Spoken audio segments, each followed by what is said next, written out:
Hello, everyone, and welcome. My name is Marco Casale, and this lecture is entitled The Musical Foundation. It is part of the Complete Worship Songwriter's Handbook and supports Chapter 2, Genres, Grooves, and Chords. This handbook was written for my capstone project for my master's degree in worship studies songwriting at Liberty University. The objectives are to describe music theory and the definition of chords. This lecture will provide a foundation of chord structures and variations. It will discuss chord progressions and example songs. It will examine the different types of musical genres with example songs. And lastly, it will investigate musical grooves as foundational rhythmic elements for setting the mood and supporting genres. Chords in worship music and most Western popular music are composed of a three-note chord called a triad. Tri in triad stands for three, and it is the same root in trinity and triple. Triads also help to define many genres of music, including reggae, folk, country, rock, and various hybrids of these styles. But by definition, triads are a combination of the root, a third, and a fifth. In the C major scale, this would be a C, E, and G played together. In the slide and the picture of the C major scale, with each note and their associated number in the scale, you can see the first note right here as C. We've got third and fifth. In addition is a piano keyboard with the first, third, and fifth notes listed on there.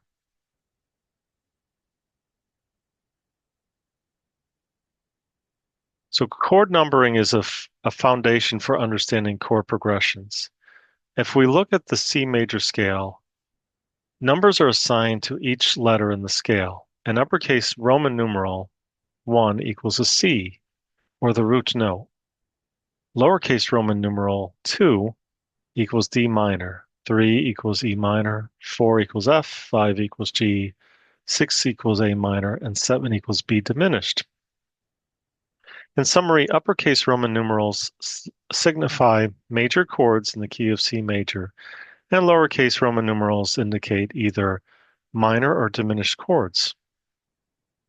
The Nashville numbering system uses numbers instead of Roman numerals.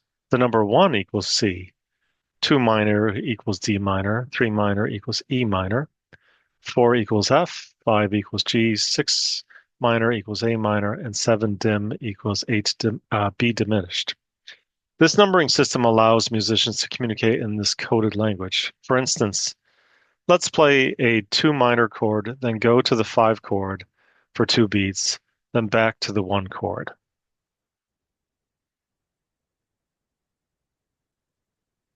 Color variations or adding colors can provide additional interest to songs, especially slower or medium tempo songs, where there is more room to experiment with these chords. Faster songs tend to rely more on dynamics to provide interest or intensity. Major seventh chords add a seventh note to a triad, such as adding a B to a C major chord. This is used in jazz and pop ballads to create a dreamy sound.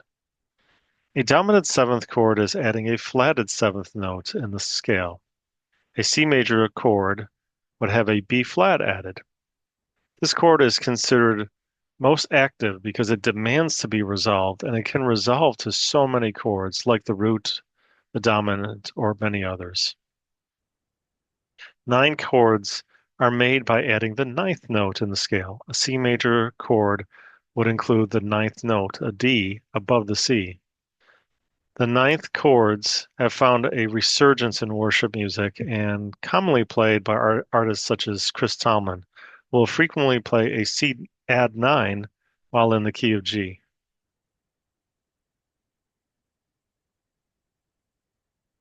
Chord inversions provide another variation on a chord. It changes the bass note or bottom note of the triad. A first inversion would move the third note to the bass. A C major chord of C, E, and G would be played as EGC. They are typically notated as slash chords with the bass note written below or after the chord, like C over E or D over F sharp. Chord inversions also help with ascending and descending lines in songs. Major chords with no thirds or five chords were made popular by bands like U2, who influenced worship music style, which is known as electric Celtic. This chord has the third removed. For instance, an E major chord of E, G sharp, and B would just be made up of E's and B's. This creates an openness and removes the indication of the chord being a major or minor chord, since minor chords are distinguished by flatting the third note. Suspended chords are similar to the five chords since they don't have a third. Rather, they replace the third note with either the second note or fourth note to give the chord an open feel. I tend to use a lot of suspended chords, especially in opening verses of songs, to give an incompleteness to the introduction of a song, and then leading into resolved major chords in the chorus. Some example songs I have are I Stand Up Amazed, which I wrote with my wife, and Be Still.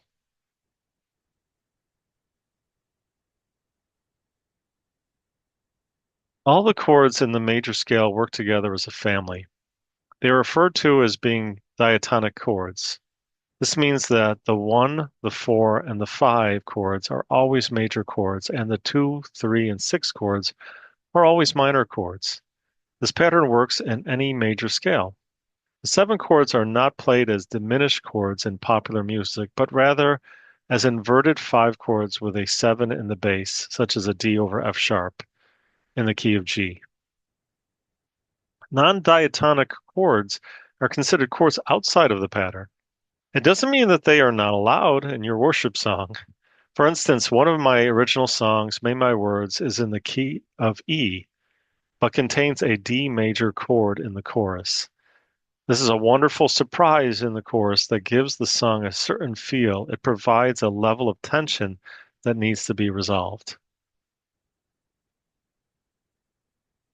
The chord progression I would like to introduce is the 1-4-5. It is very common in worship music. Some example songs are Better Is One Day by Matt Redman. When I play it in E major, I go from E to A to B. My song May My Words also begins with the exact same progression for this verse. The 1-6-5-4 pattern, oh, excuse me, the 1-6-4-5 pattern is also very common. Songs by Brandon Lake, like Gratitude, and Chris Tomlin's How Great Is Our God, uses this very same pattern. Very, very popular in worship music. And then also we have the 1-5-6-4 pattern. Songs like Lord, I Give You My Heart, and my original song, Your Promised Land, use this chord progression pattern.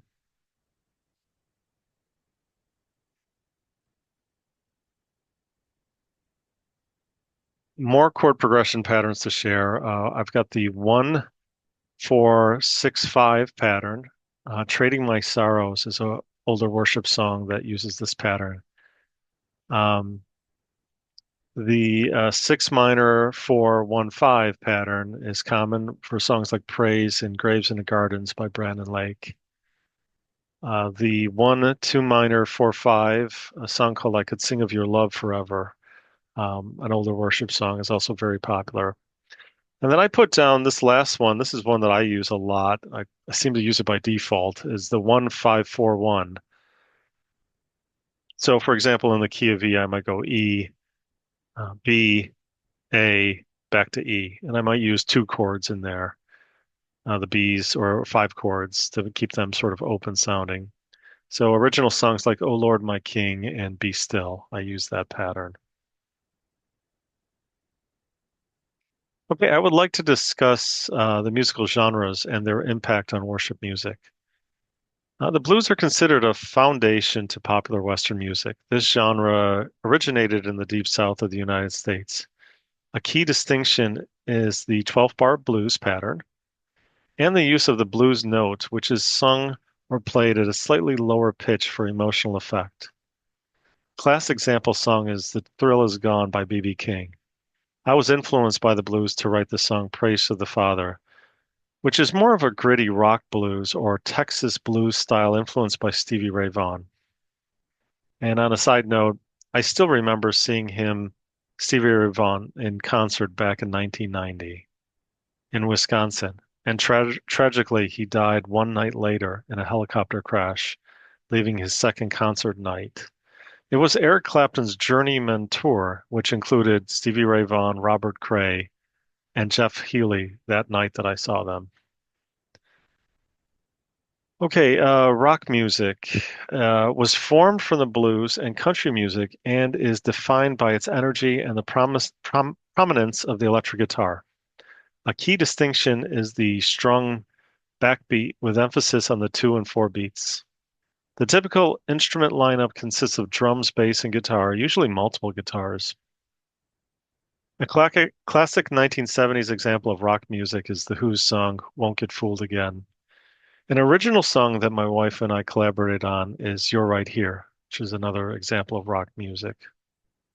So we've used this song in pre-services, and when my wife and I have played out as Lionheart Praise, our artist name, for a church concert, but it is more of a performance song rather than a congregational song.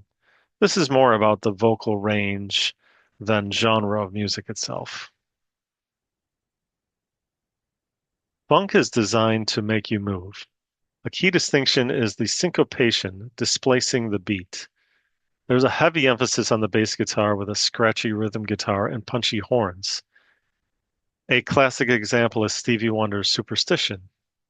I wrote an original song based on Superstition called Faith Mover. I started on bass guitar and tried to create a bass line similar but not exactly like Superstition, and then added a scratchy rhythm guitar to it. Jazz is the art of the unexpected. It is defined by complexity and the freedom given to the performers. A key distinction is the use of improvisation and swing rhythm. It often uses complex chords that sound colorfully dissonant. I wrote an instrumental jazz song called Sunset Stroll. The feel of the song is a swing rhythm with heavy use of major seven chords and melodic lines between chords. So this table provides a comparison of some of the different genres. Listed are the genres with characteristics such as their primary instrument, vibe, groove, or rhythm, and typical tempo. Genres or musical styles are matters of taste. Notice that worship slash CCM is listed as a genre on its own, and also it typically can be drawn from other genres. The emphasis is on the lyrical content and sharing the gospel. I've listed on previous slides that I have several original songs from different genres, but their overarching genre is worship contemporary Christian music. So one other thing I want to point out here is you can see the different vibes and grooves for the different styles of music. So I just want to mention that, the grooves are fundamental rhythm feelings to the song that add sort of the feeling in the music. So for example, blues has a shuffle, long, short rhythm that adds that soulful, raw, melancholic kind of feel. Jazz usually has a swing rhythm with offbeat accents, more of an intellectual and fluidic vibe. Rock is driving with that straight four on the four, 4/4 timing. It's more aggressive and energetic. Funk is highly syncopated, that offbeat kind of feeling. Earthy, gritty, danceable. Country has a steady two-step kind of feel, very nostalgic and honest. Pop is very polished and consistent, very catchy and uplifting is a kind of a description of it. And then finally, worship music being more atmospheric and soaring lyrics, right? We want it to be inspirational and reverent. So these are just some common qualities. Also, I've listed out tempos as well here and instruments. So a useful chart. So this lecture, in conclusion, this lecture is a brief overview of musical foundations. The goal of this lecture was to enable songwriters to craft songs with an understanding of the different common chord progressions used in popular Western music, and more specifically in worship music. Interest can be developed through chord variations. A musical groove or rhythm can help to set a certain mood or feeling to a song. Lastly, a genre of music can provide variety based on grooves and instrumentation. All of these tools can be useful to the worship songwriter, as the primary goal is to share the gospel as often as possible. Thank you so much for listening to this lecture.